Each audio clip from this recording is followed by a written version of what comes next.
You've been gone a long time. You know the trains never run on time?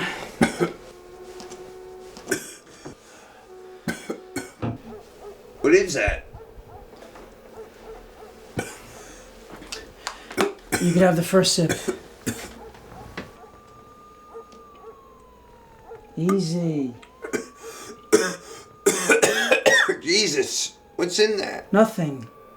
It's pure.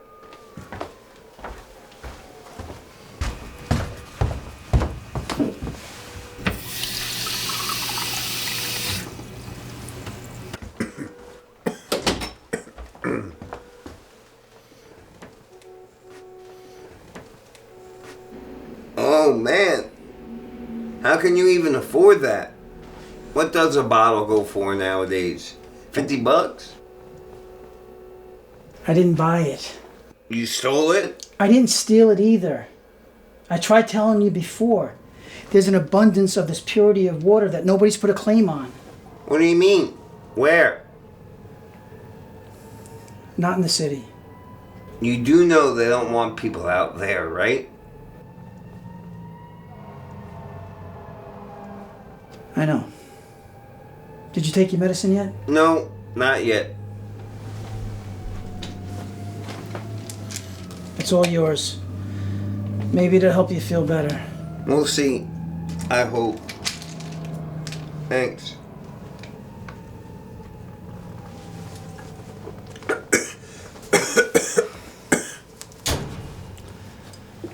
$10 already? It appears so. At least now we get heat.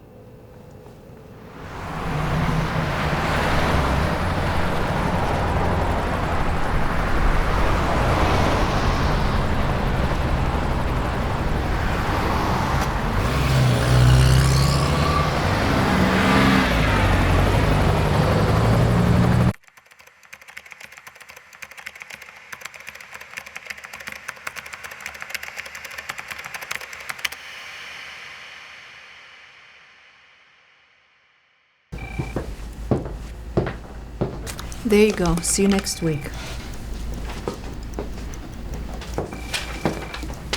Hello.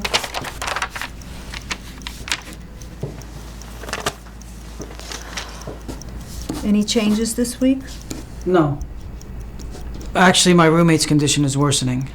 His name is? Frederick Allen.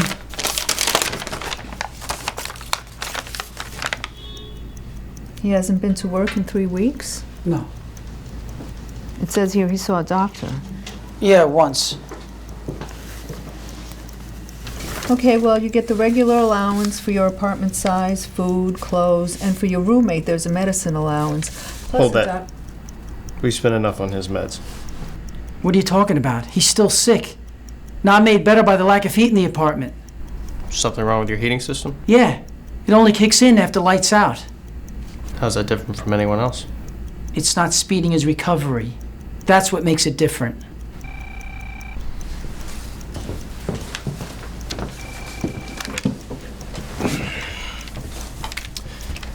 Look, we need to reevaluate Mr. Allen's contributions to society.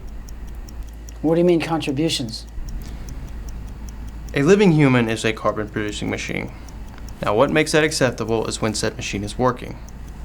A broken-down machine is useless, especially if it's spewing toxic gas. The machine wouldn't be broken down if a mechanic would just take a look at it. No can do. Don't have the money. What do you mean you don't have the money? You just took plenty from me. There are more worthy ventures to put that money towards besides someone who hasn't been to work in 3 weeks. So what then? You're just gonna let him rot? No. We need to offset his carbon emission. I'll warn him. You won't get there in time.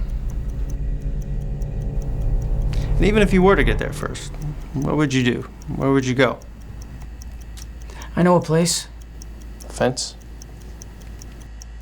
Yes, I know you've been there.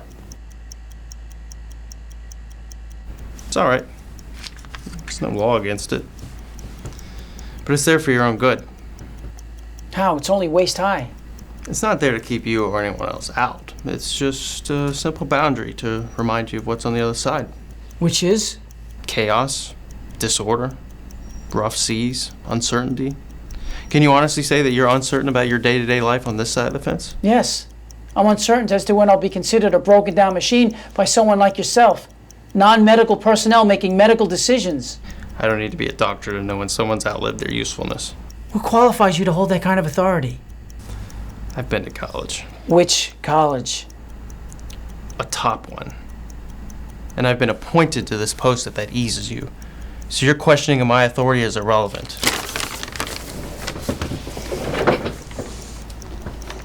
So who are they? They who? The people you were talking to on the other side of the fence. People who decided to not go along with the program. But they're not broken down machines? What?